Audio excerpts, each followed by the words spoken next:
Triste nouvelle, triste réalité, la famille, triste nouvelle. Kolala kulamuka na ba sango ya pasi, kolala kulamuka na ba sango ya mawa. Kolala kulamuka la famille na ba sango moko ya kolelisa. Moi pe mezo kata katanga. Talaka na utu komela maebele. Komela moi maebele esalaka moi bongo neti tondi même si oza ya kotonda te. Ozala neti mutu moko atondisi kotonda. Moi pe me bandu kata mais vous comprendre nga kaka na ndenge moko ya bien.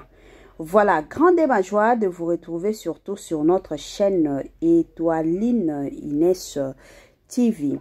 Salut chers Bouchou, salut chers abonnés, salut chers connaissances, salut surtout les amis de Étoiline Inès TV. J'espère que vous allez bien. Quant à moi, je suis bel bien, super bien par la grâce de Dieu. Chers Bouchou, chers abonnés et chers connaissances, yalelo toye lisusu bandikonanga na mama na biso Mbilia Belle. Nabandi ebela batu toyebi mama Mbilia Belle. Ebele abatu to sepelaka na ndenge ya yembaka, ebele abatu to lingaka voix ya mama na biso Mbilia Belle. Ebele abatu deja bakoya kotunanga mama Étoiline ke passa problème nini na mama Mbilia Belle nini e komelie eza lisusu nini. La famille avant ya kokota na mozindo e kozala mwa malamu na ya nanu ko sensibiliser bandeko nyonso ya sika. En tout cas, si c'est la toute première fois, ya kokota penza na chaîne Nabiso, chaîne moko kitoko, chaîne yaba analyse, somme, chaîne moko yaba information, pas possible. Je vous prierai surtout de vous abonner massivement. Abonnez-vous. Cliquez aussi sur la cloche de notification pour surtout recevoir les nouveautés de notre chaîne. Aimez la vidéo, la famille, commentez et partagez. Et kosa la biso oyo penza tulubaka na biso chaque jour, chaque minute et pourquoi pas chaque seconde. Tokos makasi. Bambote nanga na yemoko linda bukulu ya balinda. Bambote na madame Gracia Mpoi. Na pesi bambote na mama Lisi mpitu ya balisi. Bambote nanga na mama chérie, mama d'amour, mama Eugénie Zemanga. Na pesi bambote kandenge zalaka na yemoko la parisienne ya tongo. Madame Judith Diampovisa. Bambote nanga na yemoko Franesse NM, Franciel NM et pourquoi pas Amos Kazadi na système moko ya kitoko pe na système moko ya malamu penza mingi makasi. Voilà. Lelo bandeko nanga na yelibino mama na biso Mbilia Belle kandenge toyebi ebele abatu toyebi mama Mbilia Belle aza mama moko oyo abandaki koyemba depuis kala. Ayemba ba série moko na ba mama na biso tchala mwana oyo azalaka lisusu na biso te. Mama Mae 2024 Gavker to yelibino solution. Pour na ba problème ya trompe, fibrome, myome, kyste, règle abondante. Gavker to zalina solution. Yo oyo kota ménopause atana 65 ans na Gavker oko simba mwana. Ebongo oyo etali si ekimayo kimobali etelemaka bien te awa yo kayango etelemi. Ebongo oyo etali loposo vergetu babengi nduta olingi okima suki pe mandefu ya pembe benga biso na lombango po awa tozali na solution moko durable. Ba produit na biso nyonso ezali 100% naturel pe esalemi na ba plante na ba industrie ya Angleterre pe Allemagne. Benga biso na numéro oyo plus 44 74 05 65 35 48. Gavker solution ya santé na yo. La santé n'a pas de prix, la famille, la santé n'a pas de prix.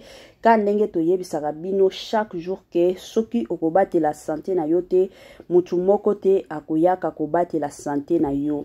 Yango ezalaka toujours ya mutu ya en tant que mutu yeba ndenge nini ya kobate la santé na yo. Santé eza vraiment important na vie ya mutu. Quand nde bayebi sarabiso la santé n'a pas de prix. batela santé na yo ekozala malamu. Ba joyeux anniversaire na bandeko nyonso oyo bazo célébrer ba anniversaire na bango lelo. Na yebi ke boza ebele oyo bozo célébrer ba anniversaire na bino kande tolobaka toujours et encore ko célébrer anniversaire ezalaka lipamboli tant de personnes baza lisusu na bisote batikala ko célébrer ba anniversaire na bango te mais soki yo nzambe asaleli yo grâce asaleli yo ngolu wana ti lelo oyo mukolo oyo to solola ozali ozo célébrer anniversaire eza malamu mo action de grâce na yo na église au-delà ya action de grâce sala pe kanenge ezalaka fete pe de ton côté yango Étoile Nines TV na équipe na mobimba to ye penza ko souhaiter ba joyeux anniversaire na bandeko nyonso oyo bazo célébrer ba anniversaire na bango lelo. Nos sincères condoléances na bandeko nyonso o baza na matanga bandeko nyonso o bazolela papa akufi mama akufi noko akufi yaya akufi tata mwasi akufi mama kulutu akufi mwasi na yo to mobali na yo akufi mwana na yo akufi. En tout cas liwa tango yaka eyebisaka mutu te ke non lelo nazo yepa na bino lobi kuna na okende pa ba kingandi liwa yaka na ndenge nango na système nango la famille yango Étoile Nines TV na équipe mobimba toye penza ko présenter ba sincère condoléances na ba famille nyonso éprouvée. Courage, courage, na bandeko nyonso o bazoleka to bazolekisa ba moment moko très difficile. Je sais que mosusu tokomaka na vie la famille tomitunaka nzambe pourquoi situation nanga ezo persister boye Seigneur pourquoi seulement moi pona nini kaka ngai ya batu nyonso ezo simba te yanga ezo simba kate naza peut-être na posa libala ezo yate oza na posa musala ezo yate oza na besoin ya bana bazo yate peut-être voyage au planifier pendant des années simba akate batu nyonso o babandaki ko planifier na bango basi ba voyager mais yo nanu te kaka na ye kopesa yo ka courage vie ezalaka bongo nzambe asalaka makambo nyonso na ngonga na ye nzambe asalaka makambo nyonso na ta na ye nzambe asalaka makambo te ke no aya kosepelisa biso te mais nzambe asalaka makambo oyo ayebi ke na nyonso na sali gloire eko revenir ye nzambe asalaka bongo akendaka pe bongo. Voilà la famille lelo toye na mama na biso Mbiliabel eza ya koinda la famille émission oyo na lingaki penza komimilango depuis le 9 mars mais malheureusement nazalaki mo occupé na makambo politique bino moko boyebi politique makambo ya Corneille Nanga ezalaki somo esalaki mwa mbutu wa makasi yango nazalaki obligé ya kotia oyo na mopanzi mais lelo comme nazui mwa temps na lobite il faut kaka na ya kobetela ngo lisolo la famille Mama Mbiliabel population congolais elobi ke non Mama Mbiliabel babilo mosusu il faut atika eza na babiloko mosusu na ba age moko boye basala kango lisusu te eza na babilo mosusu okosala tango age eza nanu mais komi na ba 3e âge déjà eza na babilo mosusu batikaka ata soki eza ne appel mais je m'excuse na bata moko batikaka la famille na otie la bino vidéo bolanda makambo mama na biso Mbiliabel na boy nangati mama etali na lobaki bolanda bino moko tokosala biso nyonso analyse awa tolanda nanu et on se retrouve. Voilà la famille tolanda vidéo wana eza mama na biso Mbiliabel nde azako bina awa ezalaki le 8 mars journée internationale de la femme mama na biso Mbiliabel ba invitaki ye akendo beta concert na Suisse nde place akendaki ka ndenge biso nyonso toyebi journée de la femme mutu nyonso mwasi nyonso oyo abengami mwasi tolataka maputa ba journée wana et d'ailleurs ba misala mosusu na ba compagnie mosusu to ba entreprise mosusu la plupart ya ba entreprise omona basalaka nini ba bimisaka basi o basalaka na entreprise wana une façon ya ko honorer bango basalaka bongo omona pona ko honorer bango balobi ke no to bimisa bango bakendeka kofetaka bakendaka kosala onyonso ekosengela basala pona journée na bango bien que to mona ka basi mosusu ba préféraka pe bakendo sala kindumba babimaka na mibali bamelaka masanga mais la plupart ezalaka pona ta ndenge boyebi l'épanouissement de la femme. Donc moi si pe a commis la parole na société. Alors maman na biso Mbiliabel azalaki invité na Suisse akende koyemba akende obeta concert akende ko célébrer la journée internationale de la femme. C'est ainsi que mbomonaki maman na biso Mbiliabel pe alataki moi robe na ye ya liputa. Mais eloko o esali ke mama Étoiline aya kolobela awa eza que la plupart ya batu surtout mibali s'il vous plaît. La plupart ya mibali babenga, il y a aussi des mibali o ba sala ba commentaire na ba vidéo o ya maman na biso Mbiliabel.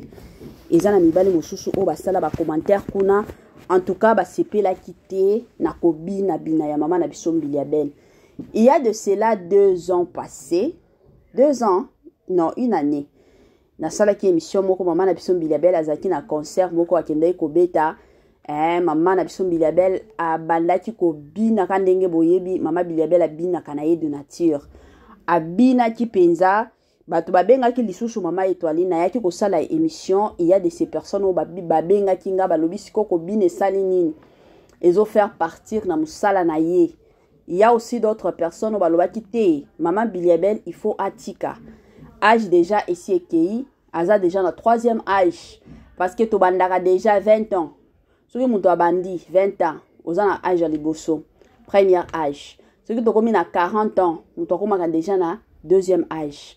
Ce qui est à 60 ans, nous déjà 3e âge. Comme à 80, nous sommes à 4e âge, 90, nous sommes à 100, nous sommes à 5e âge. Alors, maman na biso Mbiliabel, aza déjà na 3e âge. Normalement, toyebi biso nyonso maman Mbiliabel azana mwana. Azana mwana sikoyo, bino moko boyebi. Mwana bana oya zanango ezala yaye moko oya bota ezala bana kandenge ezalaka o bana ndeko basi babali bazana mibali bazana basi. Alors maman Mbiliabel aza bokilo maman Mbiliabel aza pe meme ya batu aza pe koko ya batu eza mwa bongo. Alors la plupart ya batu ba osepela na bibina bina maman Mbiliabel te balobi te. Bata wana azalaki ata na ba 2e âge ezalaki bien que ils ont faire partir na musala na ye, mais maman Mbiliabel pour le moment doit arrêter avec les histoires de danse. Koyemba oui atiki la ba danse ba danseuse ya orchestre na ye bangonde babina quand même maman Mbiliabel na biso abina kate selon ba explication ya batu selon ba propos ya batu mosusu ndenge balobi. La famille na ebité selon bino na âge ya maman Mbiliabel bino bo proposer nini maman na biso Mbiliabel a continuer kaka ko bina ndenga binaka to akata ka ndenge batu mosusu balobi maman Mbiliabel il faut akata bibina bina na ye to asala ndenge nini. Moi ba proposition na bino et vous ala malamu na ba commentaire ka ndenge boyebi mon numéro est là affiché sur vos écrans. Bokoki toutefois kobenga nga kutuna koyamba te bokoki toutefois kokomela nga na ba message na boyaka kobenga parce que bato ebele bayebaka savoir vivre te batu mosusu bamonaka biso to ya kosala musala na YouTube baomona biso neti bana na bango ce qui n'est pas normal na lingaka nanga commenter mutu respecter. En tout cas place nyonso na kendaka pe na tambolaka na lingaka toujours et encore kopesa mutu nyonso respect. Alors eza na ba mama mosusu surtout la plupart ya basi ba mama mona obenga pona koya ko tombokela yo kolinga ko finga botika ba makambo wana takutu ba mama o babota biso bayaka ko finga ka biso to ko tombokela ka biso teke non na l'occasion de rien soki ozana ba proposition na yo yaka to solola o eza chaîne o nga moko na fongola ba initiative yanga moko na tuna ki conseil pa ya mutute menga moko kana fongola. Alors soki ozana ba proposition na yo yako proposer nga et puis yebake tango zo yana ba proposition na yo c'est à prendre ou à laisser na roti kondima toutefois na roti ko boya na otala intérêt ya chaîne nanga eza bongo ya donc yango wana na répondra ka lisusu ba appel à batute eza bongo. Voilà mon numéro est là bokoti kotindela nga message na koyoka to kosolola ka ndenge zalaka na côté nanga eloko oyo na koki koloba pona maman na biso Mbiliabel. Premièrement coup de chapeau na maman Mbiliabel azo tenir maman Mbiliabel lelo ka ndenge to loba aza déjà na 3e âge. En tout cas personne et encore personne akoki kondimaki c'est vrai maman na biso Biliabel aza na 3e âge. Kotala nzoto na ye, kotala elongi na ye, aza mama moko abandaki komi batela penza makasi. Parce que ebele ya bato omona déjà na ba âge kaka ya 50 ans 40 ans akomi neti mutu moko akala okoki kutu kondima te keno aza na âge oyo te. Mais maman na biso Biliabel en tout cas azomi batela ce qui est bien, qui est vraiment bien. A continuer toujours, maman Biliabel continue toujours na komi batela et kozala malamu et encore malamu mingi. Bon, de l'autre côté quand ndenge batu baoloba ba proposition surtout ya batu quand ndenge batu ebele balobi maman Biliabel il faut akata kobina.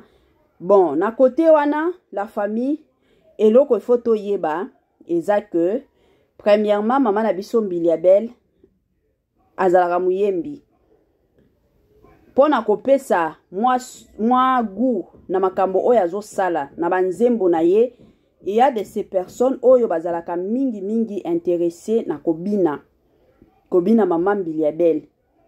Yango to bando mona ta maman na biso tchala mwana omona koyemba et puis na suka bomoni akomi kobina. To mona kape maman na biso Lor Mbongo. Oh kutu na pesi exemple na sepelaka maman Lor Mbongo. Tomona ka mama Lor Mbongo na biso soki azo yemba omona kaka komaka na ta moko kobina ebandi. Moko omona akati nanu koyemba akomi nanu kobina. Mama na biso Lor Mbongo pe mosusu asalaka bongo. Donc eza kaka kotia mwa mungwa na biloko, kotia mwa sukali na biloko, kotia kaka mwa makambo esimba encore plus mieux. Yango ka façon maman na biso pe Biliabel asalaka. Je ne pense pas que ceux qui banzembo ezate maman na biso Biliabel akoki kobinaka à l'occasion de rien te. Abinaka parce que ezalaka na ba opportunité oyo permettra kaye abina. Ceux qui ba opportunité ezate moyen aya kobina ekotikala kozala te. Donc ndenge to mona kaye azobina ezaka kotia sukali na mungwa. Kotia sukali na mungwa na makambo nyonso pour que bandeko na ye ba fan na ye surtout bazala dessus te. Eza mwa bongo na côté nanga. Mais eloko ka na koloba pona kwa puye bandeko na biso oyo bazolinga te ke mama na biso abina kabinaka ebele eza kaka kanenge ezalaka surtout ba mwa mabina ezala ba mabina mosusu ezalaka mwa digne te. Ezalaka digne te, ezana bakobina mosusu ezalaka nango bien, mais bakobina na mosusu pe ezalaka nango digne te. Yango kaka tosenga na mama na biso Biliabel kote wana soki akoti ko changer et kozala malamu. Parce que ezana bakobina mosusu bandeko bovandi na batu. Totia nanu maman Biliabel. Na kotia maman Biliabel, na maman Biliabel azobina bandeko nanga bomona ka ba papa bino moko boyebi ka ba papa omoni ka papa akomi kozala mwa mal à l'aise, peut-être ba camarade ya papa bakomi kozwa mwa mal à l'aise, wana nyonso esalaka mwa soni, surtout pona biso basi mwa bakobina mosusu kozala mwa bien te ke non papa o mama na biso Biliabel o banda kotia yango en considération te. Donc okoti kobina na yo mais mitalela mibatela et kozala malamu et encore malamu mingi. Ba proposition na bino kana ba commentaire bandeko ebele bazo sepela te na ndenge mama na biso Biliabel abinaka. Basi mosusu balobi eza bien te ya za mwasi na ba 3e âge na ye wana eza lisusu bien te mama na biso Biliabel azala mutu ya bibina pamba. Bato ebele bazo sepela na bango te, bato ebele bazo linga na bango te, bato ebele ezo sala bango bien te.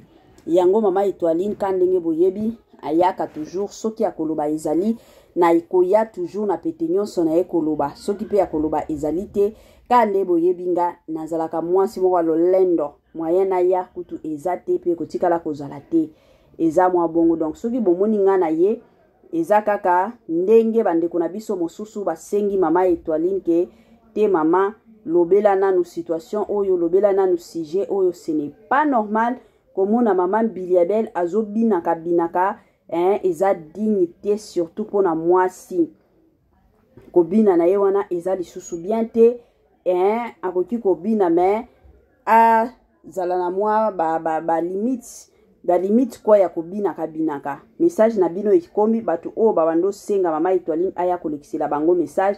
Moi pe de mon côté quand ndenge bomoni nauti ko pesa moi point de vue nanga au-delà ko pesa point de vue nanga na pesi pe conseil na mama na biso Biliabel quand ndenge zalaka la star du moment yende atikali mama penza ya mukolo oyo ti lelo azo sepelisa ebele ya ba congolais ti lelo azo yemba kaka mutu soki azo sala makambo malonga ngana lobaka toujours ezalaka toujours bien boye bobeteli epe maboko boye botomboli epe boye pe bolobi mwa maloba ya bien quand ndenge ezalaka ekozala toujours et encore malamu et malamu mingi.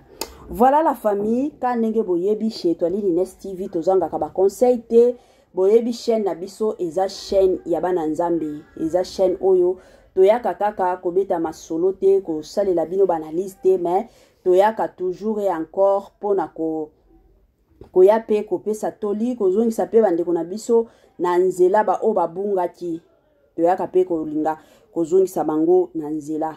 Bandeko nanga conseil na biso ya lelo o na kolinga kopesa eza kaka elateli ya bandeko na biso ya basi. Mwasi yebaka ndenge nini na kolata. Mwasi alataka bilamba oyo akobanda se sentir nango à l'aise bisika nyonso azokende. Surtout soki ozokendaka yo moko.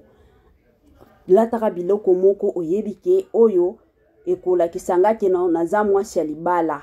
Eza na basi mosusu lelo oyo bo bazolandaka bino na nzela mosusu komi koloba mamona kanga nazalaka femme libre femme seule nazalaka femme seule te naza mwasi ya bato oza mwasi ya bato mais aussi longtemps que obandolata biloko neti mwasi ya ndumba mibali bakobandotala yo na kolanda yo keno oza mwasi ya ndumba ezalaka bongo yo mwasi ya libala il faut oyeba mwasi ayebaka nini ya kolata.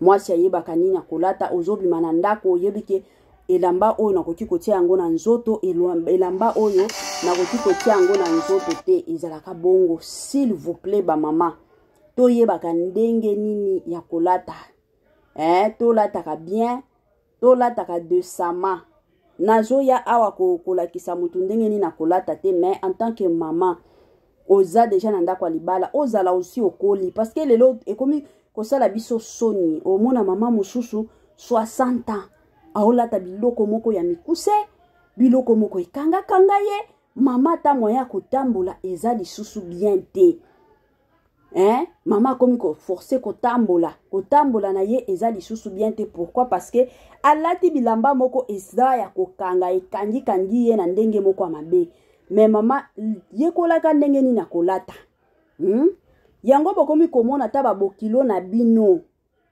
mibali ya bana na bino lelo o bakomi komanke bino ba respect eza na ba mama moko babando yebisanga jour mosusu na sala émission bazo yebisanga mama Étoiline oyebike mwana mwasi mobali ya mwana nanga amankaka nga respect a respectaka nga te même mobali ya mwana na yo ako respecter yo ndenge nini soki yo moko oyebi kolata te olata nesti mwasi moko ya ndumba olata neti mama moko mutu na ye ezo rezonaka bien te mais azomona yo neti mwana na ye azomona yo neti mwasi moko ya ndumba oyebi ke ndenge naza na babokilo bana nanga basi babali mais yeba ndenge nini na kolata mama quand même et puis ekamisaka nga komona ba mama mosusu boye mwana na ye mwasi pe aboti ye mama wana azo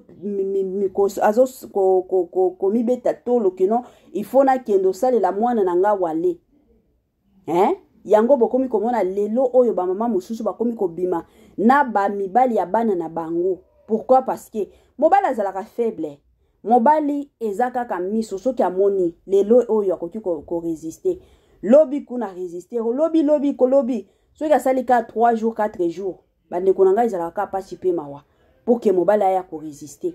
La plupart ya mibali bakweya kakaka omona ka mobali akwei mobali azokoka lisusu te mibali ebele bazalaka bongo alors yo en tant que mwasi, yo en tant que maman, oyebi kendenge zabo nazo kende nandako ya mwana nanga ko salela ye wale, yeba ndenge ni nakolata quand même.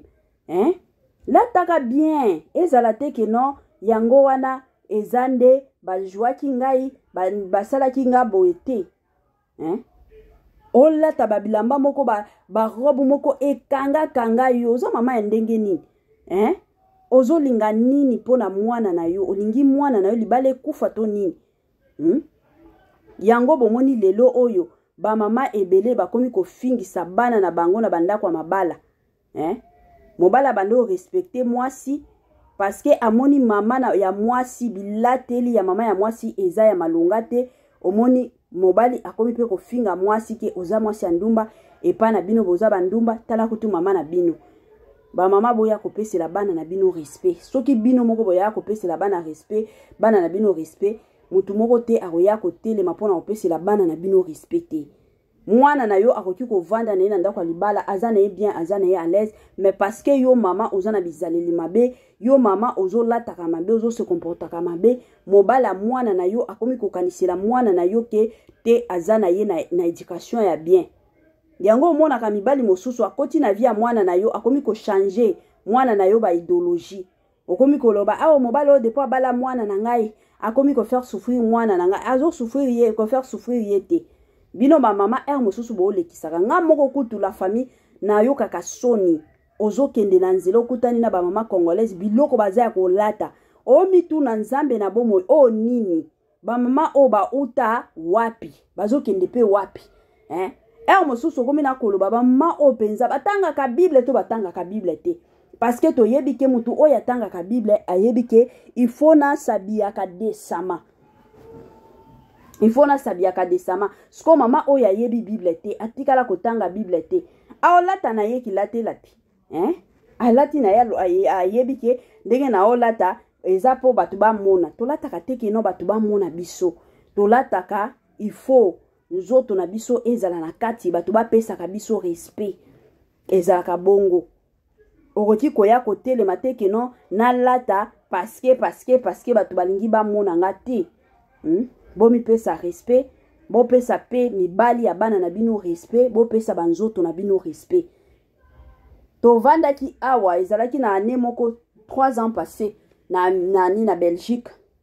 Mama moko mwana zaki na Belgique, mama za na Congo. Mwana talaka bana ndenge bazalaka ye ko bengisa mama na bango na Belgique ke mama yaka ko passer ba vacances awe pa na ngai. To vanda kata pour quelque temps, yo mpe omona poto ka ndenge ezalaka. Ozonga mwana salaki yango na bolingwa mama na bango ayebi ke o eza mama pe aye bino moko boyebi ka ndenge zalaka mwasi azo sala aokendaka na tongo na musala azalaki na bana na ye mibale alors aoke tika ka bana na école 12 heures il faut mama akendaka ko récupérer ka bana mama kolata ka sexy na ndako bilamba plutôt o ekangi mama oyo penza ekangi nde kokanga mama yango bando lata suki mwana na ya meki koyebisa ya lobi eza nini eza nini botika nga pe na vanda likam nini nga pe botika nga na vanda na lata toza na poto suki mwana meki ka koloba mama ko akoloba nzoka mama wana komi kobimaka na mobali ya mwana na ye bakomi ko bimaka mama sikoyo 3 mois ekoti mama ifo zonga kin mama komi ko boya o na ko zonga te me mama papa tikali na kin kende mobali na yo aza na kin o zonga